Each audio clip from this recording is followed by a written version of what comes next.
Some interesting property news happening today from realestate.com.au, which asks the question, should you invest in Melbourne while it's cheap?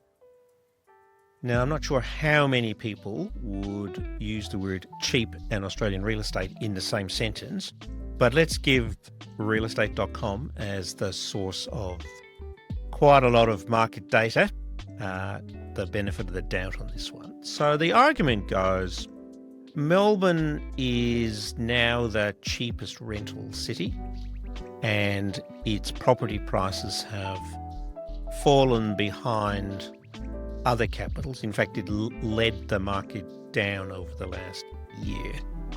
And so does that make it an attractive buying proposition?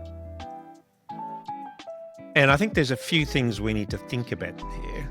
So the reason why Melbourne property has fallen is partly because of the additional costs imposed by a number of government moves in terms of land tax and other taxes on property owners, which makes holding property in Victoria less attractive than in other capital cities.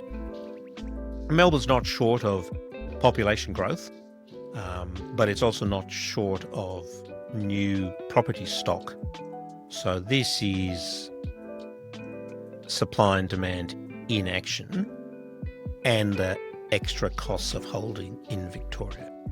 The fact that Melbourne is one of the cheapest capitals to rent in is not necessarily a particularly attractive feature as a property investor. It's great as a tenant, but not so good as a property owner. Melbourne also has a lot of investor stock, and it probably has a slightly more lenient planning regime than other states. So stock's not a problem. So that, to my mind, makes Victoria a difficult investment environment for real estate. Certainly for a beginner property investor, you really should be looking at eastern seaboard capitals and trying to look at middle suburbs so that your budget then will dictate which suburb you can buy in. If you're looking for a middling suburb where you can buy close to the median, your budget determines where you should buy. To my mind, Sydney or Brisbane are looking more attractive, and notwithstanding that Melbourne has overtaken Sydney as Australia's largest city by a little bit of planning jiggery-pokery, but nonetheless it is certainly attracting a lot of inbound migration, and over time that's got to be good for investors. But I think the stock position doesn't make it attractive for me. That's not to say that you can't find opportunities in the Melbourne market.